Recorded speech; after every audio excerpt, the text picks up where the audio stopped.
meminta bertemu dengan saya sekarang. Soal penting. Sebentar. Ini dengan siapa? Apa katamu? Setan. Sudahlah. Ini sudah larut malam. Bukan waktu yang tepat untuk mengajak orang bercanda. Larut malam begini, kau masih mengajak orang bercanda. Tutup saja teleponnya.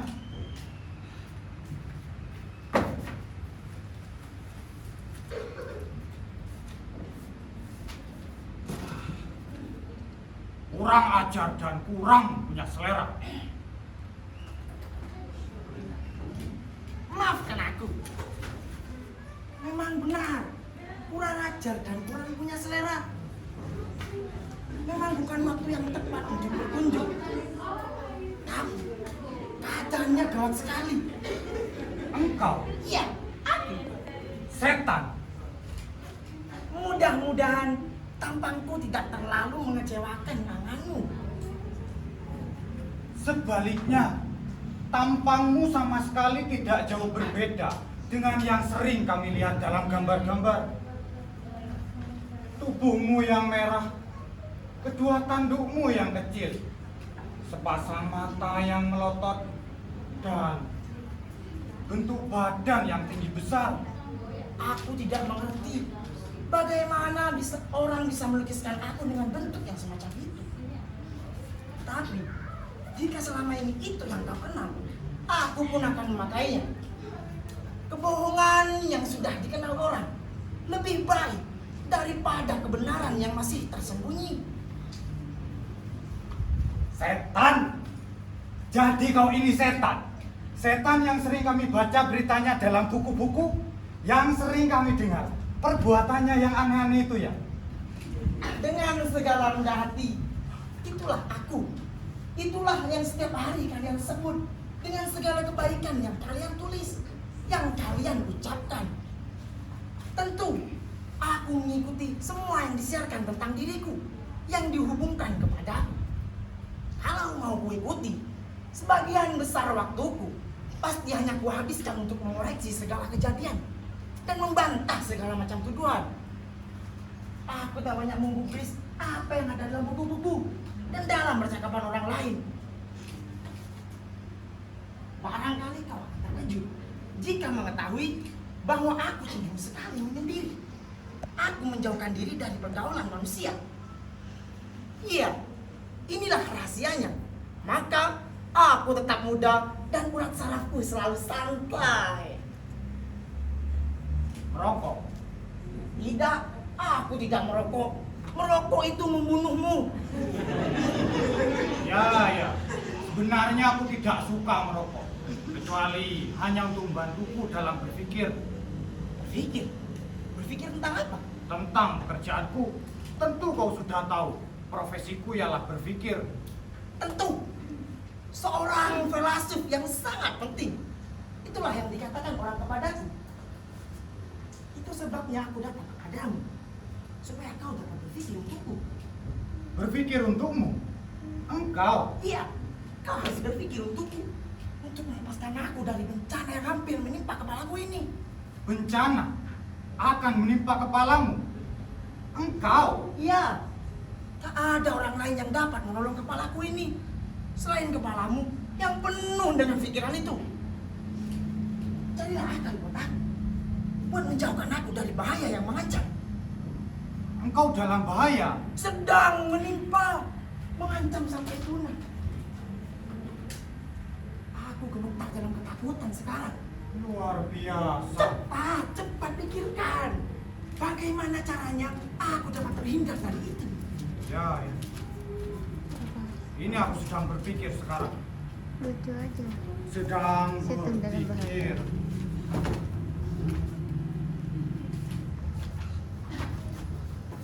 Iya, engkau sedang mengumpulkan pikiranmu baik-baik. Kuharap kecerdasanmu yang raksasa dapat membuahkan hasil pikiran yang efektif. Wah, ada rasa kopi.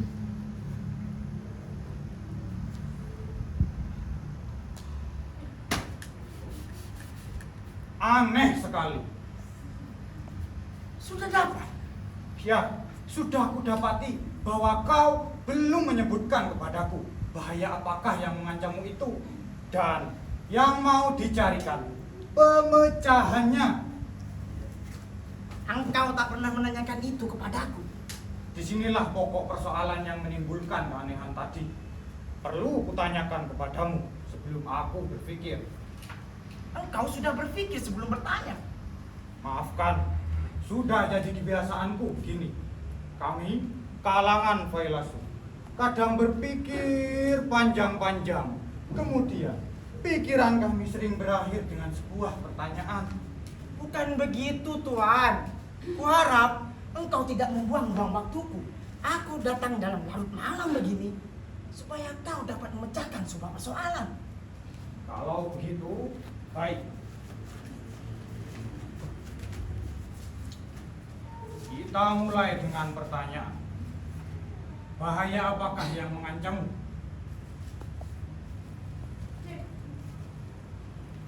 Perang.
Perang mengancam kau. Tentu sekali mengancamku.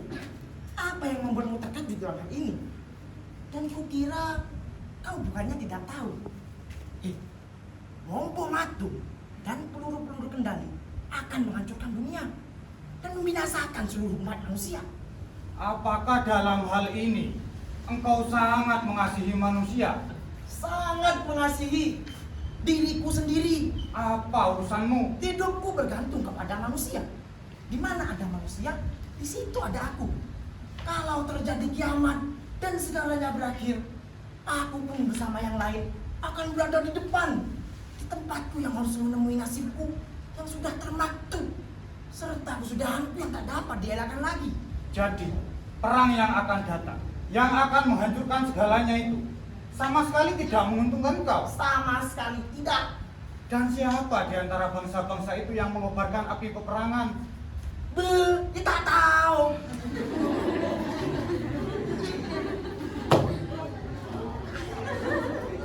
Aneh sekali. Dunia semua menduga setanlah yang menggoda pemimpin-pemimpin negara besar itu untuk mengobarkan api peperangan.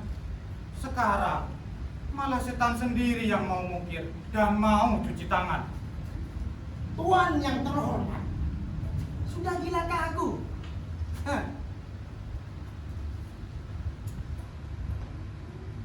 Akan membakar dunia seluruhnya beserta aku di dalamnya. Masuk akal? Tolong aku mau bunuh diri. Seperti yang sudah kukatakan, aku sekarang senang hidup menyendiri dan hidup tentram.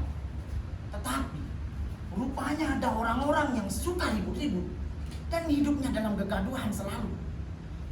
Bunyi-bunyi letusan seakan menjadi hiburan buat mereka. Sebegitu jauh memang. Begitulah hidup mereka. Selama ini aku masih bisa menutup jari-jari di telinga. Tapi menurut hematku sudah berkembang. Bunyi-bunyian itu khususnya buat aku, bukan lagi sekedar bunyi-bunyian. Jadi, kau menginginkan Perang dilarang. cukup aneh. Apa sulitnya buat kau membisikkan di telinga pemimpin-pemimpin negara besar itu? Yang sudah kulakukan dan sudah kubisikan kata-kata perdamaian. Dalam markas-markas tentara sudah ada golongan-golongan yang mencetak siaran-siaran, membuat propaganda, mengajukan perdamaian. Tapi apa dengan semua ini? Kata-kata damai sudah berubah searti menjadi kata-kata perang. Dalam kamus-kamus tak ada kata-kata lain yang dapat kubisikkan ke telinga mereka untuk mencegah perang itu. Apa yang dapat kukerjakan? Itu sebabnya aku datang kepadamu dengan sebuah permohonan. Kepada aku. Ya, terpikir olehku kemudian bahwa aku harus menemui seorang filsuf. Aku harus menjadi satu gagasan kepada seorang filsuf yang akan dapat memecahkan bahaya perang. Dan aku sudah datang kepadamu. Gagasan mencegah perang. Gagasan mencegah perang. Gagasan mencegah perang.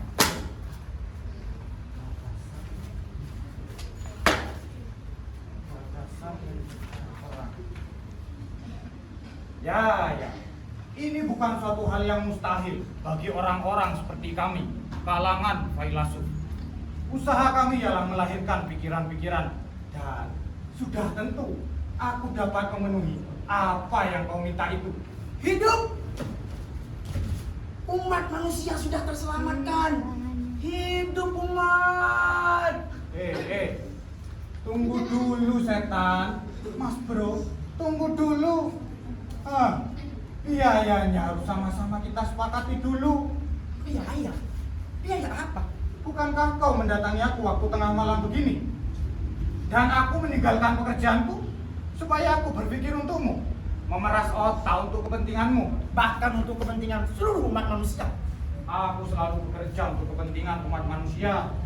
Tapi ini tidak menghalangiku untuk menerima imbalan dalam menyiarkan karangan dan pikiran-pikiranku. Engkau sedang memikirkan umat manusia dari kehancuran.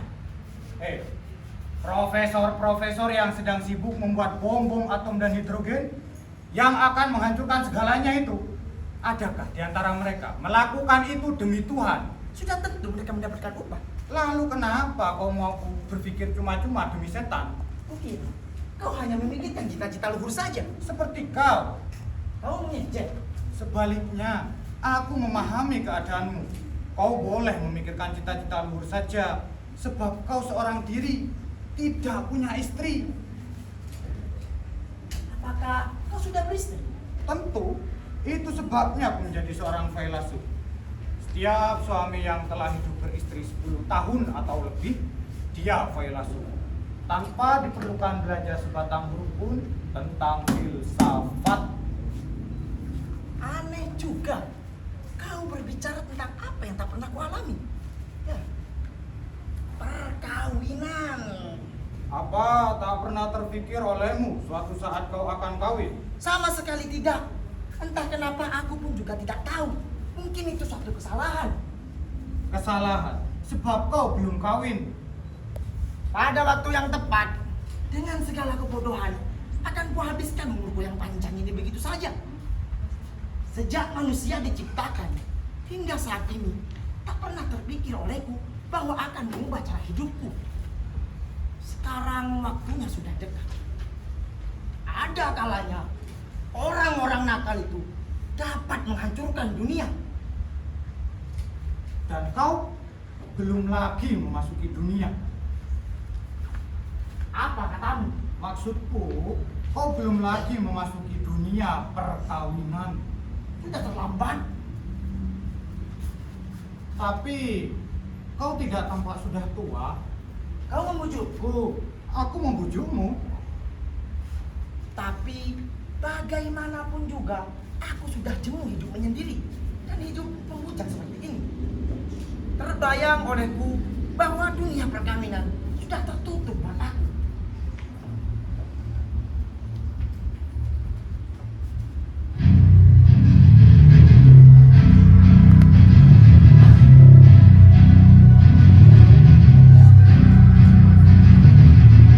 Belum habis-habis juga membaca dan menulis. Lampu listrik yang terpasang sepanjang malam ini dengan uang atau tidak dengan uang. Tagihannya naik tiap bulan. Siapa yang membayar? Dari kantongmu atau dari uang belanjaku? Siapa beliau? Istriku. Biasa sajalah bicara dengannya. Dia tak dapat melihatku dan tak dapat mendengarkan suaraku. Bicara! Kenapa kau cuma menggerak-gerakkan bibir dan melihat ke tempat kosong? Sekarang menghadap kepadamu. Apa permintaanmu? Permintaanku, kau sudah tahu benar, kau sudah mahir pula. Pura-pura tidak tahu, tapi aku sudah bersumpah akan melaksanakan semuanya, mau tidak mau. Dengan kekerasan. Engkau tidak mau menyelesaikan persoalan-persoalan kita dengan kerukunan keluarga. Aku orang yang cinta damai. Rupanya, tetapi hatimu laki-laki serba tegang dan tukang berkelahi. Maumu segalanya dalam rumah ini hanya berjalan menurut perintahmu saja. Menurut kemauan nafsumu, menurut pikiranmu. Apa tidak boleh aku punya pendapat sendiri dalam rumah? Tuhan, pendapatmu kau simpan dalam buku-bukumu. Tetapi pendapatanmu kau simpan dalam rumah ini. Jadi maumu, engkaulah yang jadi penguasa rumah tangga. Tentu, Lalu yang begini ini, kau namakan apa? prinsip Dan kedudukanku apa dalam rumah? tenang-tenang saja dalam ruangan ini. Seperti kedudukanmu selama ini. Tidak jadi masalah. Aku tidak mengerti kata-katamu yang filosofis itu. Kau hanya mengerti mengambil uang dariku. Dan kau mau menguasaiku. Menguasai kau. Pandai sekali kau mengarang kata-kata. Itu hanya bikinanmu yang kemudian dijadikan untuk melawan aku. Aku yang begini melarat, tidak pandai membela diri dengan kata-kata. Tapi kau pandai menyerang dengan perbuatan. Aku belum lagi menyerang. Kau memulainya dengan pertengkaran. Bukankah kau yang merampas dompetku pagi tadi? Setelah kau cengkeram aku dengan kukumu yang panjang-panjang itu. Lalu kau pergi ke toko dan kau beli parfum, beli daster, beli gincu, beli skincare. Semuanya untuk dirimu saja. Lalu kau pulang tanpa membelikan sebuah kemeja untuk suamimu. Untuk menggantikan kemeja yang sudah tua. Sudah kumal. Kenapa aku harus memberikan buat kau? Padahal kau menyembunyikan di depan mataku uang yang kau terima. Tuduhan palsu yang selalu kau lemparkan kepadaku. Aku masih menyembunyikan apa dari kau? Hidungmu loh, bisa mencium bau uang seperti pawang ular yang bisa mencium bau ular. Di sini tidak ada ular selain lidahmu yang mengeluarkan racun. Untung racunku tidak mempan buat kau. Oh, untuk begitu segala yang kau cita-citakan hanya untuk meracuni hidupku. Dan kau? Pernahkah sekali saja kau mogok untuk tidak menyakiti hatiku? Yang begini ini perkawinan. Ya, mantap kan? Lagi-lagi kau hanya menggerak-gerakkan bibir dan melihat ke tempat kosong. Juga soal bibirku, kau mau ikut campur tangan? Soal mataku, kau mau ikut-ikutan? Bukankah itu hakku mau bicara dengan siapa dan menatap kemana saja? Di sini tidak ada orang lain selain aku. Kata siapa? Maksudmu? Di sini ada orang lain selain aku melihat dan bicara dengan dia. Selain kau, tentu di sini ada yang lain. Kau kira di dunia ini tidak ada yang lain selain kau? Ada urusan apa dengan dunia? Aku hanya membicarakan tentang ruangan ini saja. Apa ada pihak ketiga? Tentu Siapa coba? takkan kusebutkan. Maksudmu ada pihak ketiga yang kau lihat di sini sekarang. Tentu. Tapi kenapa kau lihat, sedangkan aku tidak dapat melihatnya? Apakah itu dosaku kalau kau tidak dapat melihat dan aku dapat melihat? 1000 kali sudah kukatakan, bicaralah dengan orang lain memakai filsafatmu itu. Tetapi di sini, di rumah ini, bicaralah memakai otak saja. Apa artinya otak buat kau perempuan? Oh, begitu. Pikiranmu hanya ingin memberikan kesan bahwa jenismu tidak sama dengan jenisku. Bahwa pikiranmu berada di tempat yang lebih tinggi daripada pikiranku. Kau mau meyakinkan aku bahwa aku ini lebih kecil di sampingmu. Dan bahwa kau melihat yang tidak dapat aku lihat. Menangkap yang tidak bisa aku tangkap. Kau mau menguasai aku. Akulah batang yang paling keras seperti yang kau duga. Aku punya kepribadian yang tidak mudah lumat di bawah kepribadianmu. Apakah gagasan ini yang membuat kau marah? Bagaimanapun juga, tidak mungkin aku menjadi anak bawangmu. Lalu mau jadi apa? Nyonya rumah ini. Dan aku? Bukankah aku di sini tuan rumah? Terserah mau jadi apa saja lah. Intinya aku yang berkuasa di rumah ini. Dan aku yang dikuasai. Tidak mungkin dong dalam satu rumah ada 2 kekuasaan dan 2 kepengurusan. Hanya 1 perintah, 1 penguasa. Yaitu akulah. Tidak, mau aku inilah. Masuk akal yang begitu. Soalnya bukan soal akal. Soal kekuatan. Sayang sekali memang begitu. Dan akan aku lihat sekarang, siapa di antara kita yang akan menang. Baru saja kau katakan bukan bahwa kau melihat yang tidak dapat aku lihat. Nyahlah, kau bohong kau. Sekarang aku melihat lebih banyak dari kau, orang yang bersama kita di ruangan ini. Kau melihatnya? Ya, Siapa? setan. Aneh juga. Bagaimana dapat mencium bauku? Sekarang kau melihat bersama kita. Ya, baiklah. Kita berhati-hati. Sekarang dia berada di antara kita, aku dan kau. Kau tidak tahu perumpamaan yang mengatakan bila laki-laki hanya berdua saja dengan perempuan, yang ketiga pasti setan. Tidak selamanya. Aku di sini bersamamu. Hanya kebetulan saja, bukan? Seperti yang kau tahu. Ya, aku tahu. Kau tahu?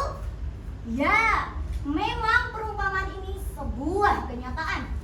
Dan bukti adanya setan di antara kita sekarang, dialah yang menyuruhku untuk merenggut tempat sampah ini dengan cara begini. Dan akan aku lemparkan tempat sampah ini ke kepalamu, pakaianmu, serta buku-bukumu. Kejam benar. Percaya kau bahwa aku yang menyuruhnya untuk berbuat begitu? Tidak, tentu aku tidak percaya. Kau tidak percaya? Percayalah bahwa aku akan melemparkan tempat sampah ini kalau tidak cepat-cepat menyerah tanpa syarat uang. Kau sudah gila? Akan melemparkan tempat sampah itu beserta sampah-sampahnya yang masih ada. Ya, tempat sampah ini yang penuh dengan sampah-sampahmu. Menyerahlah dan nyatakan kau tunduk total. Tunduk total. Dan tanpa syarat uang. Kalau tidak, akan kulemparkan tempat sampah ini. Apa itu? Bom? Bom atau? Terserah apa yang akan terjadi. Menyerah atau kulemparkan tempat sampah ini. Menyerah atau Bagaimana pendapatmu? Pendapatku? Padahal aku kemarin mau minta pendapatmu. Apa kepadamu yang ini yang akan memikirkanku untuk mencegah bahaya perang? Perang yang dalam kamarku. Diana yang mengumumkan perang. Aku kecewa berhadapan dengan kau. Mau pergi kau? Mau meninggalkan aku? Tolonglah aku setan. Biarlah